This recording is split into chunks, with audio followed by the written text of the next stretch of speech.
Fighting games are awesome. No other genre is this flashy, this colorful, this adrenaline-inducing, or this skill-based. 90% of the audience fucked off because it said skill-based. It's a casual player repellent, okay? Don't say we don't like skill-based. We don't. No, we hate this stuff. Right.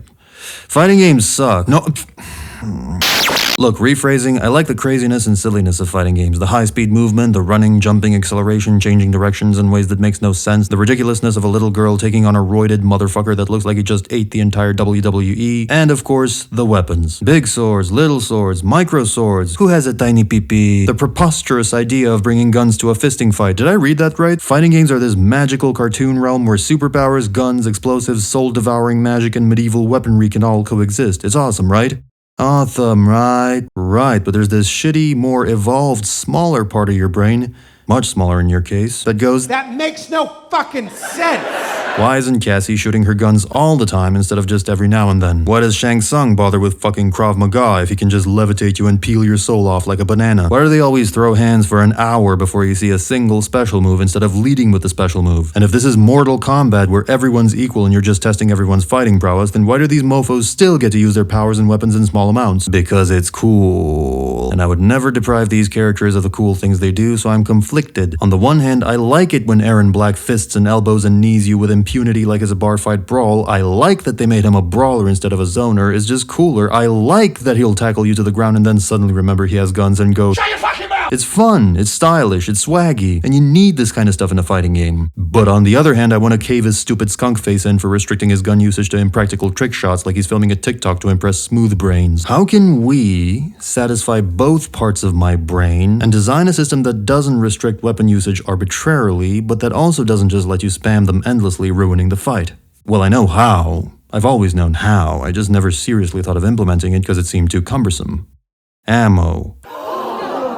I know. Sounds terrible, right? I agree. There's no way you could put ammo in a fighting game without making the whole thing too clunky and finicky, except, would you look at this little gal? I was watching Destroyer's tournament videos, as you do if you're an MKX nut like me, and I remembered that Demolition Sonia is a thing, and I literally went, I thought for so long an ammo mechanic wouldn't work in a fighting game. Meanwhile, it's successfully been applied here right under my nose for 10 plus years. Sorry, X plus years. The way Demolition works is you get 3 special stun grenades that you can use however you wish, to extend combos, to throw out YOLO, to spam one after the other. And because the grenades are obviously very powerful, they act as good spacing and zoning tools, they help with pressure, and they mean full combo punish if you get hit. Because of all that, you only get 3 of them. You can only use 3 of them in one go. After that, you need to reload and you get 3 more. Once those get used up, you have to reload. You see what I'm saying? It's a gun. It's a 3-shooter. It's ammo in a fighting game, and no one's complaining. Now, of course, with a modern gun, you start to have one too many shots and it becomes too difficult to keep track of and difficult to balance. But even then, it's not that hard to add a bullet counter on the bottom of the screen next to the meter, and you can quickly glance at it and see how many bullets you have left before you need to reload. Or not reload, before you run out. You can balance it that way too, it just depends how powerful you want the weapon to be. Maybe the bullets are unblockable, maybe they are blockable, but they do a ton of both damage and chip damage, so you only get 1 clip and then you're down to your fists. This creates some strategy. How and when do you spend your ammo? You could front load it in the beginning of the round in the hopes of overwhelming the opponent and hopefully get a quick win. Or you could save it for the final round, use it only to equalize life bars when necessary, etc. You already kinda have ammo in a sense. Cassie Cage's gunshot move is more or less useless unless you meter burn it, or use the air shot the Hollywood variation provides, but barring that, you have to use meter to make the guns effective, which kinda means meter becomes your ammo in a roundabout way because you have to build your meter first. The enhanced gunshots compete with other uses of your meter, so you realistically only get a few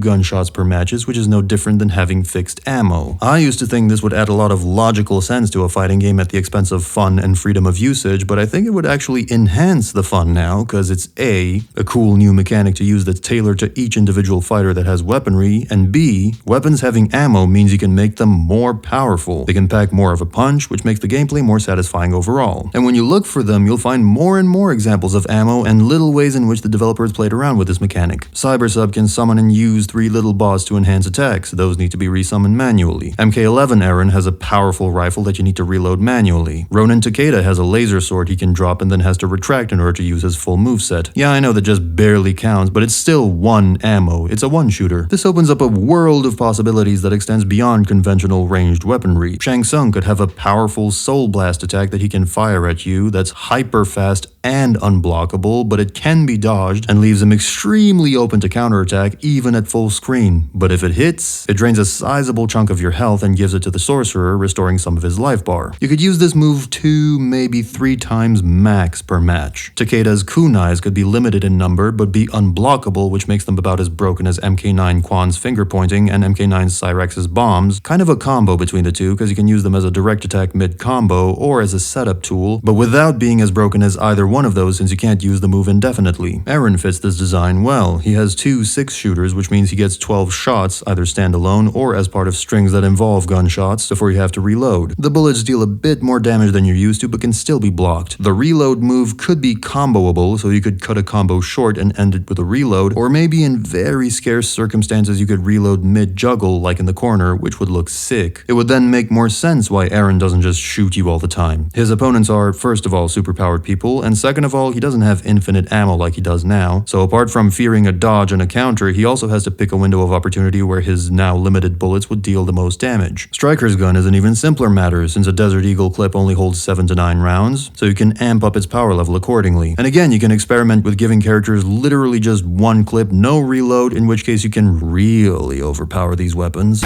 Or give 1 extra clip, or infinite clips, such that you can keep reloading, in which case the power level of the weapon shouldn't be much different than in the existing games, just a tiny bit higher. Kung Lao already kind of has ammo, especially in things like the hat-trick variation, because he has only 1 hat, and once he throws that 1 hat, some of his moves are either unavailable or get weaker. Shao Kahn could have multiple types of ammo. He already has his hammer, which you could choose to throw at you for massive unblockable damage, just like an MK9, but if it misses, it flies right the hell off screen, leaving Shao to fend for himself without it, and you have to press and hold down a button for several seconds in order to recall it back into the arena. Not all at once, that would be a bit too hard, but just find different little opportunities to hold it down for an extra second here and there, like after knocking your opponent down. In addition to that, he could have something like 3 spears, not just shadow or soul projections, actual physical spears, that he could spend in one of multiple ways. He could do a quick flurry of jab attacks that doesn't consume the spear, he could throw a spear, or he could impale you with a spear by way of something like a powerful command grab, and then break that spear in half, leaving one end within you, dealing damage over time. And once he runs out of all 3 spears, he no longer has the spear normals like the jab attack either. Characters like Kitana or Molina might not manage to be included in the system that well, because too much of their fighting style relies on their weapons, so they kinda have to be always on. It's also worth noting that not every character has to have some kind of ammo. It's totally fine for this feature to be exclusive to just a handful of characters within the game that can be just kinda their shtick, while other characters like Liu Kang can still have projectiles, but they don't consume any special resource, they're just a little bit weaker as a result. This would solve the problem of some characters looking like retards during the fight, like Cassie Cage starting out a fight to the death with her gun holstered for some reason and then only occasionally taking it out to shoot 1 shot and then holstering it back in. And apart from that, it's just a fun mechanic to experiment with, more fun than I initially gave it credit for. But yeah, this idea probably surprised me more than you. Lend me your thoughts and comments down below, and don't forget to like.